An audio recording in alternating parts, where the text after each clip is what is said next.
तो ए बराबर बताओ और बी बराबर बताओ। बहुत सारे सवाल बन जाएंगे और आप अनसॉल्व जब घुमाओगे तो आपको बहुत सारे सवाल ऐसे ऐसे मिलते चले जाएंगे। आगे बढ़ो।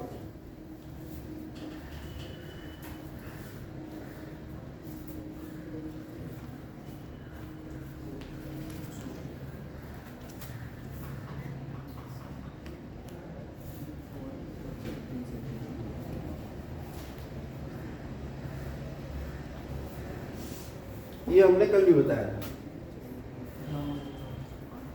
cos a बराबर वर्गमूल 3/2 तो sin 2a का मान। इस तरह के सवालों में cos a बराबर वर्गमूल 3 sin 2a का मान ज्ञात करो, यानी आप इसको केवल a का मान ज्ञात करके हल कर सकते हैं। इसी का भाई है, दूसरे तरीके से पूछ लिया। यहाँ cos a, अब आप देखो वर्गमूल 3/2 cos में कौन से कोण का मान होता है?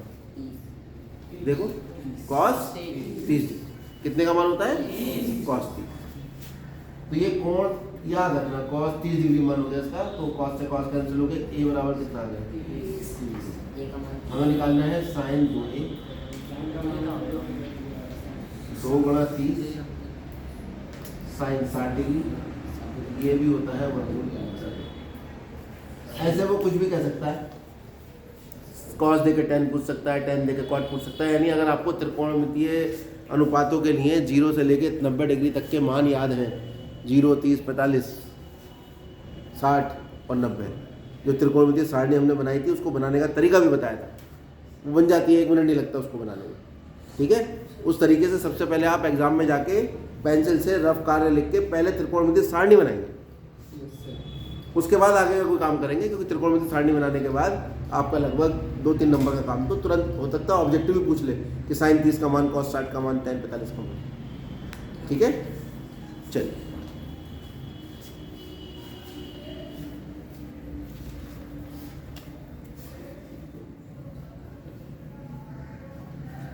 अब हम बात करते हैं द्विघात समीकरण के सवालों। कौन से सवालों पर? द्विघात समीकरण। कल डिटेल में हमने द्विघात समीकरण के बारे में बताया था, और जो बच्चे नहीं आए थे उनके लिए वीडियो भी बना हुआ है, वो वहाँ से देख जरूर लें उसको, या फिर किताब से पूरा पढ़ लें। द्विघात समीकरण में जितने भी सूत्र किस तरह से प्रयोग होते हैं, कैसे पूछे जाते हैं, या तो आप किताब से पढ़ लीजिए, कॉपी मेंटेन किए कॉपी से पढ़ लीजिए, और आपके पास ना तो किताब और कॉपी की व्यवस्था में आपका विश्वास नहीं है तो फिर कल हम बोर्ड पे पूरा समझा दिया था 20-22 मिनट में, उसको जरूर देख लेना।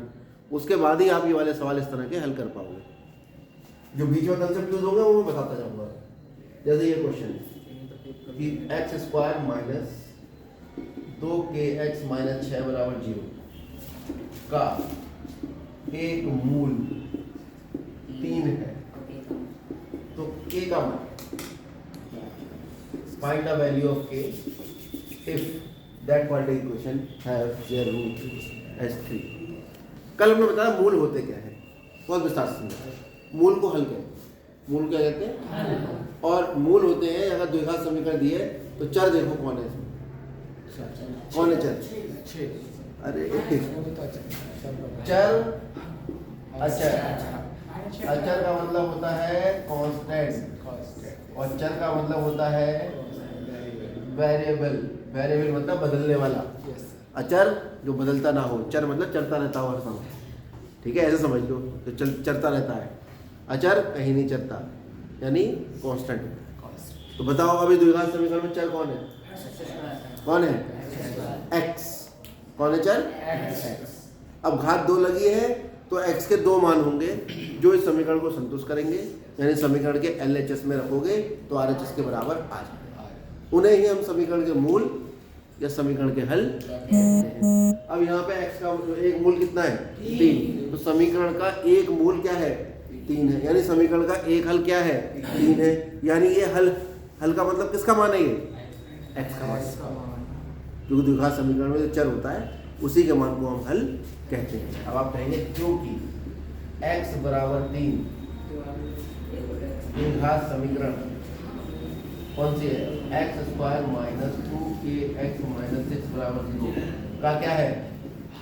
हल, या दूसरे शब्द यूज करो मूल है। अतः यह है समीकरण को क्या करेगा? संतुष्ट करेगा। और गणित में समीकरण को संतुष्ट करने का मतलब है समीकरण में मान रख दीजिए। ठीक है, इसका मतलब x बराबर 3 समीकरण में x बराबर 3 x square minus 2kx minus 6 बराबर 0 में रख। और वैसे भी अगर वो कोई भी बता देता है कि इस समीकरण का ये हल है, तो आपके पास ये अधिकार आ जाता है कि उस हल को उस समीकरण में रख सकते। क्लियर हो गई बात? या बस मैथ तो पूरा अधिकारों का खेल है कि हमारे अधिकार क्या है। अगर उन्होंने बता दिया हल है तो आपके पास ये अधिकार आ गया, उठा के वो चर का मान रख दीजिए। तो रख देते हैं यहाँ पर, तो 3 का वर्ग माइनस 2k गुणा 3 माइनस 6 बराबर 0, 9 माइनस 6k माइनस 6 बराबर 0, 9 माइनस 6 3 माइनस 6k बराबर 0, माइनस 6k बराबर माइनस 3 माइनस से minus cancel, k equal to आ जाएगा 1/2। कोई दिक्कत इसमें? या ऐसे बहुत सवाल। एक सवाल इससे सुबह मुझसे पूछा था, उसमें क्या था, उसने यहाँ k दे दिया, यहाँ m दे दिया और 2 मूल दे दिए। तो पहला मान रखोगे तो एक समीकरण आएगी k और m में, और दूसरा मान रखोगे दूसरा समीकरण आएगी। बिल्कुल ऐसे ही 2 समीकरण बनेंगी, और 2 समीकरणों को जो हमने पाठ पढ़ा था विलोपन विधि या प्रतिस्थापन विधि से हल कर दें। ठीक, चलिए और ढूंढते हैं। ये लो त्रिकोणमिति का है, बड़ा आसान सवाल।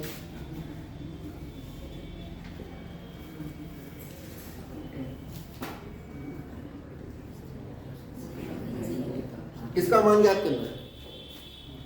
जब भी ये बटे में आ जाए ना ऐसी चीजें, इनको लिखने का बहुत बढ़िया तरीका है। 2 tan 30 डिग्री को भाग करेगा 1 प्लस tan स्क्वायर। आराम से हल कर दीजिए, भाग के निशान को गुणा में बदलिए, वो पलट दीजिए, हेलो। अब tan 30 का मान तो अभी प्रयोग करा है, अब बोर्ड की तरफ कोई नहीं देखेगा, अब होगी पिटाई नहीं बताएगा तो विपिन हल हो जाओ। बताओ tan 30 का मान कितना? 1/√3। तो यहाँ पर 2 गुणा 1/√3 इसका मान, भाग का निशान 1 प्लस 1/√3 का वर्ग। ये हो गया 2/√3। क्योंकि जब भी कोई संख्या किसी भिन्न को गुणा करती है तो वो जो संख्या है वो उसके अंश को गुणा करती है, ना कि उसके हल। बात समझ आ गई? गुणा की जगह डॉट लगा दिया। 1 प्लस 1 का वर्ग 1 और √3 का वर्ग, इन दोनों का ले लो एलसीएम। और वैसे भी बचपन में तुमने पढ़ा होगा 2 प्लस 1/2 कहीं लिखा है तो 2 सही, 1/2 इसका मतलब होता है। 3 प्लस 4/5 लिखा है, इसका मतलब 3 सही 4/5 प्लस नहीं डिवाइड। तो इसका मतलब क्या हुआ? 1 प्लस 1/3, 1 सही 1/3। तो इसे 1 से 1/3 मान के हल कर दो। कैसे हल होता है? 3 एकम 3 और 1 4/1। बात समझा दी? आगे से कहीं भी लिखा हो, मान लो लिखा है 4 प्लस 5/2, 4 दूनी 8 5 13। ठीक है, एक बार में निपटाओ कहानी। तो कितना आ गए? 3 एकम 3 और 1 4। इधर जाओ, ये आ गया आपका 2/√3 को भाग करना है 4/3 और 2/√3 इसको गुणा में बदलोगे 3/2 वर्गमूल। और हल हो सकता है क्योंकि अपॉन में बटे में कभी भी वर्गमूल नहीं छोड़ते ना, तो वर्गमूल 3 से परिमेयकरण कर दो उसका नीचे ऊपर। ये हो गया 3/√3 अपॉन 2 3 3 कैंसिल, कितना आ गया? 1/3। कभी क्या बेटा? √3 आ रहा है, तो हमारा तो गलत नहीं हो गया? नहीं आया था। हाँ बस किताब सही कर दो। ये छापने वाले कौन है? ये क्या नाम है इनका? ये लिखा ग्रीन वर्ल्ड पब्लिकेशन इंडिया। गलत कर सकते भगवान थोड़ी है। हाँ। अब ये सवाल और किस तरीके से आ सकता है? वो कह सकता है सिद्ध करो कि, देखो नया बना देता हूँ, लिख के सवाल मैंने यहाँ लिखे हैं, एक और लिख दो चौथा, सिद्ध करो कि ये 2 नंबर का सवाल हो जाएगा, हो सकता है 4 नंबर में भी आ जाए,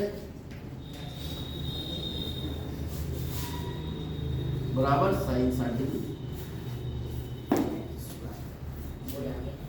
क्योंकि वर्गमूल 3/2 किसका मान होता है, साइन 60। ये cos 30 का भी मान होता है, तो हो सकता है लिख के आ जाए, सिद्ध करोगे 2 tan 30 बटे 1 + tan स्क्वायर 30 बराबर cos 30। हो सकता है ये cot आ जाए, कोई और कहानी डेवलप हो जाए। तो इस तरह की चीजों के लिए भी आप तैयार रहें, क्योंकि आपके कोर्स में है सारणी कर ली हमने याद, और इस तरह के सवाल भी हमने कर लिए। तो दो तरफ भी तो हो सकते हैं, LHS अलग सॉल्व करो, RHS अलग सॉल्व करो। हो सकता है वो यहाँ पे ऐसा कर दे, x लगा दे कहीं पे और कहे x का मान ज्ञात करो, वो ये कहते हैं कि x का मान ज्ञात करो। मान लो यहाँ उसने x लगा दिया और सवाल कहते हैं x का मान ज्ञात करो, तो आप यहाँ लिखोगे वर्गमूल 3/2, इसे हल करोगे पूरा, x गुणा वर्गमूल 3/2 बराबर वर्गमूल 3/2, और वर्गमूल 3/2 उधर जाएगा तो x का मान 1 आ जाएगा। यानी इस तरह के सवाल भी आ सकते हैं और आए हैं और आने की संभावना। बात हमारी पहुंच गई आप लोगों तक? अब बता दीजिए। अब अनसॉल्व्ड मैथ त्रिकोणमिति के इस तरह के जितने भी